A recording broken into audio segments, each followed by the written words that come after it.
Fala, meus amigos e amigas palmeirenses, uma ótima terça-feira para vocês. Estamos aqui trazendo mais um vídeo no canal com as últimas informações do Verdão, que agora está se preparando para o confronto contra o Sporting Cristal pela Copa Libertadores. Verdão que quer manter 100% na fase de grupos da Libertadores. Se inscreva no canal, deixa seu like, seu comentário e vamos aí para o vídeo. Tranquilo nessa história também é o Palmeiras. Na competição joga contra o Sporting Cristal.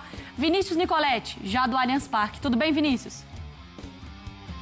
Tudo bem, Mari? Um beijo pra você, abraço a todos os companheiros, fãs de esportes. Palmeiras muito tranquilo, já tem garantido a primeira colocação do grupo e a melhor campanha dessa primeira fase. Tenta manter o 100% de aproveitamento na competição, mas o técnico Abel Ferreira vai rodar o elenco, vai mexer no time, como ele vem fazendo nos últimos jogos. Não tem o Felipe Anderson, que segue se recuperando de uma contusão muscular, tem a volta do Richard Rios, estava suspenso no último jogo do Campeonato Brasileiro, mas por outro lado, pro Sporting Cristal é um jogo importante, que pode até avançar a próxima fase da Libertadores, precisa vencer o Palmeiras aqui no Allianz Parque, depender de uma combinação de resultados, ou garantir pelo menos a terceira colocação para avançar na repescagem da Copa Sul-Americana. Para o Palmeiras é um jogo para cumprir tabela na Libertadores, mas também é um jogo especial porque será o último do Estevão jogando aqui no Allianz Parque.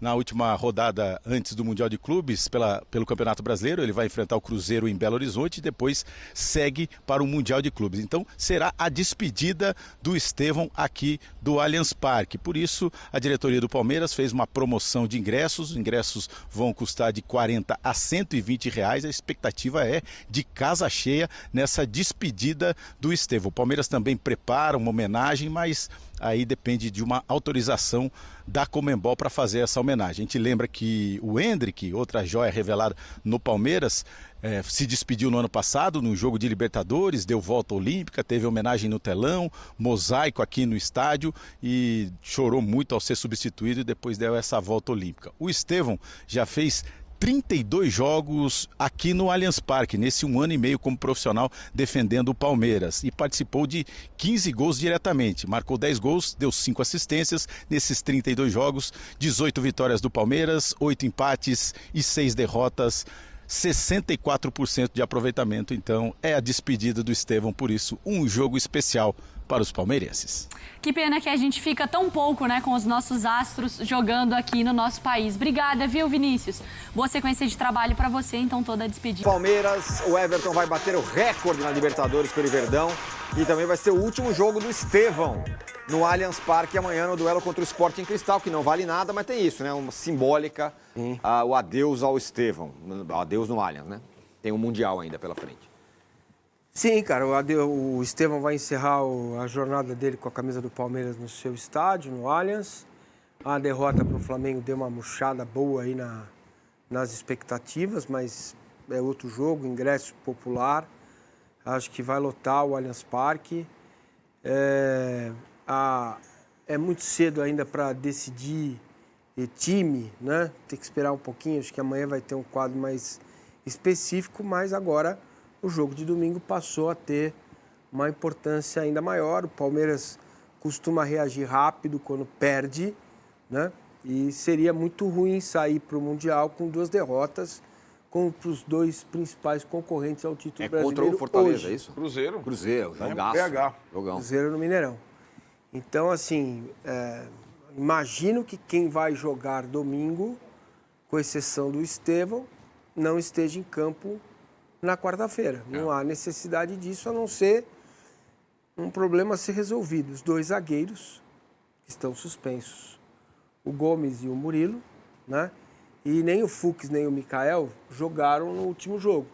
Então, é possível que eles joguem para que eles tenham ritmo para jogar contra o Cruzeiro, né? O Fux não jogou lá em Bragança, não jogou contra o Flamengo. Tá tudo bem, e o Mikael tá voltando agora, né? Então, imagino que os 2 estejam em campo, se não o tempo todo, pelo menos no intervalo, porque é um jogo para você fazer isso mesmo, né? E dar ritmo, consistência, deixar o Paulinho jogar um pouco mais, porque é estranho, sabe? É estranho. Tá?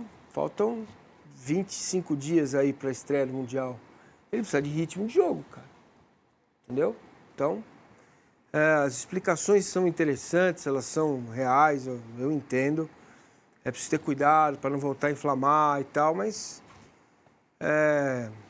cara, a fratura está consolidada, né? Não é mais um problema. Ele precisa de ritmo.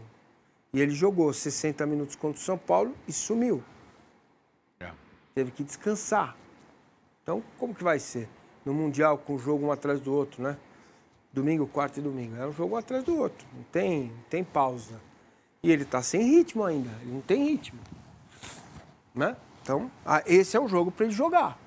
Se não, de preferência os 90 minutos, mesmo que ele descanse contra o Cruzeiro. Entendeu? Sabe? É uma coisa que a gente tem que ver. É isso? Eu creio que sim. O que o Mancini falou sobre o Paulinho, ele parecia seguir um cronograma lógico de aumento de participação jogo a jogo. Aí, quando ele começa o jogo com o São Paulo, joga a maior parte do jogo. 60 minutos, ele jogou 1 hora. Aí tem um retrocesso nessa programação. Exatamente. Né? Ele passa a entrar menos, fica um fora, então voltou a entrar um pouquinho com o Flamengo, vamos ver como é que ele se sentiu. Mas se ele não se sentiu incômodo, acho que se for uma questão de ritmo, eu concordo plenamente. Seria um jogo, o próximo, para ele começar jogando. É uma outra coisa do que você entrar no campo, você vai ganhando, né, condição durante a partida. E a outra... Mas depois, aí o Mineirão é uma outra escolha. Aí o Abel tem que pensar no Cruzeiro, qual a melhor opção. Mas esse jogo é para dar ritmo para quem precisa e fazer a despedida do Estevão, na verdade. Né? E a outra discussão é onde ele vai jogar. Entendeu? Que posição. Um baita desperdício botar o Paulinho correndo atrás do lateral. Pois é. Entendeu? E aí você tem que jogar com 2 atacantes, com dupla. Foi para isso que ele e o Vitor Roque foram contratados. Né? Só que no Palmeiras parece que quando um cara chega e joga muito bem e responde às expectativas do técnico coletivamente, ele não sai mais do time, é o Facundo. E aí é preciso pesar como fazer. Como vai encaixar Facundo, Paulinho, Vitor Roque e Estevão? Não encaixa. Maurício, não encaixa. Vai ter que sobrar gente aí. Agora, se começar um Mundial contra o Porto sem Paulinho, sem Maurício, sem Vitor Roque, não faz sentido, cara. Entendeu? Cruzeiro e Flamengo podem pegar o Palmeiras, não podem e tal. Tá aí, ó. 2-0 Flamengo, a coisa tá muito dividida, não dá ainda para apostar em ninguém mesmo. São favoritos? São, mas Palmeiras não vence, eu disse agora há pouco, há muito tempo, ó, não vence o Flamengo desde 2017, são 8 jogos, muita coisa para o tamanho dos dois, né? Deveria estar um pouco mais dividida, mas o Flamengo sempre vai muito bem contra o Palmeiras. Bom, estamos vendo alguns lances, já podemos falar sobre isso? Foi pênalti ou não foi pênalti no Arrascaeta? Vocês se sentem confortáveis para afirmar? Eu sinto confortável. Foi pênalti. Foi pênalti. Eu vi as pessoas falando, não, mas ele segurou, mas o cara caiu. Para com isso, pô. O cara segurou o cara dentro da... Agora, o que poderia acontecer é que tinha um jogador do Palmeiras, o lateral chegando. Ok, poderia atrapalhar, mas ele segura o jogador. Ele coloca a mão no jogador do Flamengo. Né? Torcedor do Fluminense fica bravo porque diz que com o Arias aconteceu a mesma coisa. Ele soltou. Mas ele segura, pô. Vanderlei. Foi pênalti, não tem nem o que discutir. Pô. Foi pênalti. Pois fora da área era falta, foi dentro da área, foi pênalti. O cara deixa o cara. Essa lógica do Luxemburgo, eu muitas vezes concordo, né? Olá. Se fosse fora da área, marcava, não é? Não, segurou forte. Como segurou, não deixou ele. Não deixou passar, né? E ele nem vai na bola, nem olha pra bola. Perfeito. E ele ia ficar de frente pro goleiro ali, o Arrascaeta, enfim. Aí vem aquele negócio, não passa em câmera lenta, passa mais rápido, para saber o impacto, mas enfim. Aí ele segura Falcão, e solta. Foi, Falcão? Foi. Não, e se ele não toca a mão no Arrascaeta, poderia o lateral esquerdo tentar chegar. Isso. O lateral esquerdo estava fechando. Mas foi pênalti lá, na minha opinião. Faltou o Casão. Eu tenho dúvida. Ah lá, Casão já tem dúvida aí, gente. Eu tenho dúvida. Tá bom. Aí quem é que faz no jogo? Não, eu tenho dúvida porque... Você sabe que cara, eu tive... aquela questão de esperteza. O atacante é esperto pra caramba. O atacante sente... O atacante faz a mão jogada, chegou ali, ele sente alguém encostar nele, Mas acho que ele foi menos artista do que o Arias daquele do Fluminense quando recebe o puxão e se joga. O Arrascaeta, ele vai de frente, ele tá vendo o lateral do Palmeiras fechando, que pode chegar. Ele sentiu a mão do peito. Não, mas esse não. Em câmera lenta, parece que ele segurou a Arrascaeta pra caramba. Eu acho, não tenho dúvida, cara. Casão. Ó, eu não discuto que ele deu o pênalti, mas também não ia discutir se ele não marcasse. Acontece o seguinte, vamos bater sempre na marcação, né? Cara, zagueiro que vai num cara habilidoso, em pé, tá doido, cara. Ele tem que ter uma base, ele tem que dar uma distância para poder negociar o espaço do cara. Ele dá o bote, ele vai fazer pênalti, porque o cara dá o tapa na bola, ele tá em pé, não tem base para poder continuar. Você pode ver que ele tá em pé e o Arrascaeta só balança e tira a bola dele. Mas assim, vamos lá, não é indiscutível, é? Não é discutível, eu só acho que... Ele não marcou. Vamos supor que ele não marcou o pênalti, foi o VAR que chamou. Perfeito. Então, aí o VAR chama, ele vai lá, olha e fala assim, não, eu continuo com o mesmo pensamento, não foi pênalti. Seria absurdo ele não marcar o pênalti? Eu só acho que ele não segue na jogada, porque o cara impediu dele seguir na jogada, entendeu? Não, sei, mas o árbitro, se ele não marca, seria muito mais cobrança se ele não marcasse. Vamos olhar o outro lance. Esse tempo que ele segura o Arrascaeta é tempo suficiente do lateral chegar. Sim. Agora, o Ramon Abad marcou também no primeiro lance. Este pênalti aí, eu tenho mais dúvidas sobre a posição. Bateu na mão, não tenho a menor dúvida. Agora, que bateu no braço do Varela, que o braço estava aberto, olha lá, aí não tem dúvida. Gente, mas não tem uma câmera na linha para eu te dizer para você, olha, ele está fora da área, está em cima da linha. Sim. Essa aí foi uma dúvida. Aí o VAR chama sem ter também uma convicção. Porque não é conclusiva essa imagem. Câmera, ele está meio 1 metro fora da área. Tá fora, mas naquela câmera não mostra quase nada. Agora ele tinha dado o pênalti, mas o VAR chama. Então eu acho que às vezes a intervenção, a gente chama tanta atenção para isso. Traduzido, Mauro, eles estão errando para tudo que é lado. Então, eu não estou dizendo que ele não estava dentro da área nem fora, é que não dá, é inconclusiva a imagem. Então o VAR não precisa chamar. Se o VAR tivesse uma imagem claríssima, não é isso? Exatamente. Para que o VAR vai chamar se ele não tem uma imagem que prove que está dentro ou fora? Para dividir com o árbitro a responsabilidade.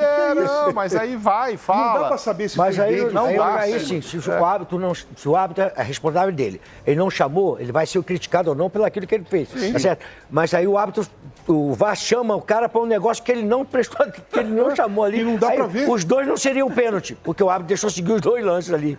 Não, ele marcou. Ele marcou. Do Flamengo, no segundo, mas a responsabilidade seria dele, cara. O do Palmeiras ele marcou. Aí o VAR chama sem nenhuma convicção, porque o VAR não tem uma imagem conclusiva. Agora, tecnicamente, o jogo foi mais fraco do que a gente esperava. Ficaram se estudando muito. Aquela história, aquela frase do Luxemburgo, o medo de perder estava maior do que a vontade de ganhar. Como é que foi? O que vocês acharam do jogo em si? Sabe o que eu gostei desse jogo? Só vou falar uma coisa, vocês podem discutir. Claro. É o passe do garoto do Flamengo para o Ayrton espetacular, o segundo gol. O segundo gol.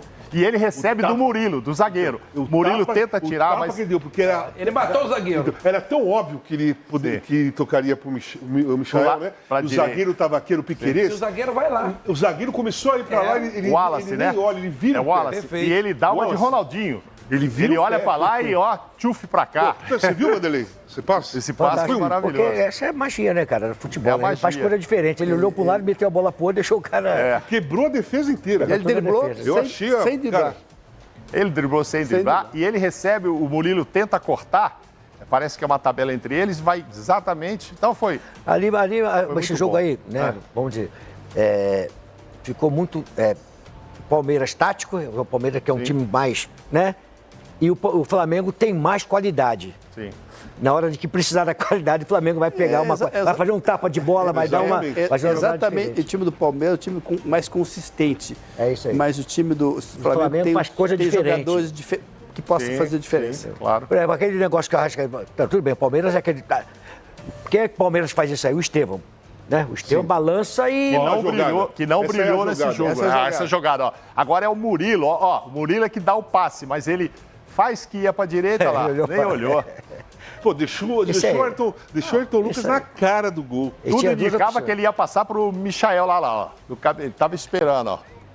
Você vê só, a jogada do Arrascaeta, ele tá dentro da área, ele tem mais é que balançar o corpo mesmo e dar o tapa, cara. Não tem jeito, ele tem que balançar o corpo e dar o tapa. Isso aí é futebol, cara. Aí detalhe, todos os jogadores que entraram no segundo tempo, esses 4 aí, ó, tava tudo aí, inclusive o Pedro aqui, ó. Todos haviam Não, o detalhe que entrado eu não tinha depois. prestado atenção, que o cara chamou atenção agora do Piquerez, o Piquerez estava prestando mais atenção do lado do cara lá e ele virou para cá. Se desse no cara lá, eu acho que o Piquerez chegava. Sim. Exatamente. Se desse no Michael, o Piquerez ia chegar. Olha lá. Olha o Piquerez como ele Ele tá mais preocupado com lá, olha lá. Mais virado até para dar o pique lá, Ele quebra o Piquerez, porque ele tem a certeza que o passe vai lá. Então a força dele Aí, tá do lado quem dá o esquerdo. toque aqui é o Pedro, aqui atrás. Ó. E assusta vocês o artilheiro do campeonato, depois de 10 rodadas, Não. ser um jogador de meio campo, clássico como o Arrascaeta, com 8 gols, isso é uma... completamente isso é uma normal. opinião Atrás minha. dele vem um centroavante típico, que É é a o minha Verratti opinião há com muito 7. tempo, presta atenção. Os maiores artilheiros do mundo, os maiores artilheiros do mundo, não foram camisa 9.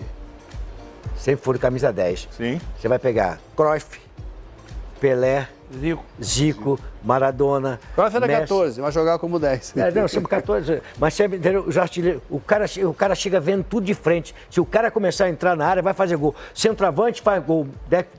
Mas tem que preparar bastante. Tem que ter... Esses caras vêm preparando e vêm vendo tudo que está acontecendo. É impressionante, cara. Não, a gente teve Zico. E vamos trazer aqui agora mais algumas informações do Sporting Cristal, que é o próximo adversário do Verdão, para fechar a fase de grupos da Copa Libertadores da América. E temos aqui a classificação do grupo do Palmeiras. O Sporting Cristal ainda tem objetivo nessa competição.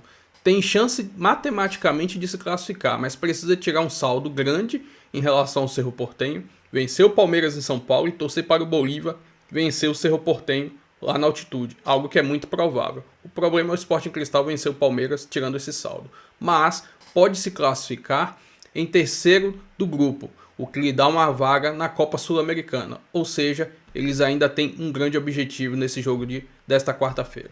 Estou trazendo aqui os últimos 5 jogos da equipe peruana. São 3 vitórias e 2 derrotas. No último jogo, eles jogaram contra o líder da competição do Campeonato do Peru, que é o Universitário, e perderam pelo placar de 2-0. Essa derrota deixou a equipe do Sporting Cristal na 8ª colocação do peruano. Já os últimos confrontos contra o Palmeiras pela Copa Libertadores são 3 no histórico. São 2 vitórias do Palmeiras e 1 vitória do Sporting Cristal no ano de 2013. Enfim, essas são as informações aí desse próximo adversário do Verdão, que tem objetivo nessa partida, mas o Palmeiras é muito melhor. Vamos ver como o Abel vai lidar com o elenco, já pensando também no jogo do final de semana pelo Brasileirão. Como o Palmeiras já está classificado, mas tem um detalhe, a despedida de Estevão. Enfim, essas são as informações. Se inscreva no canal, deixa seu like, seu comentário e até o próximo vídeo. Valeu!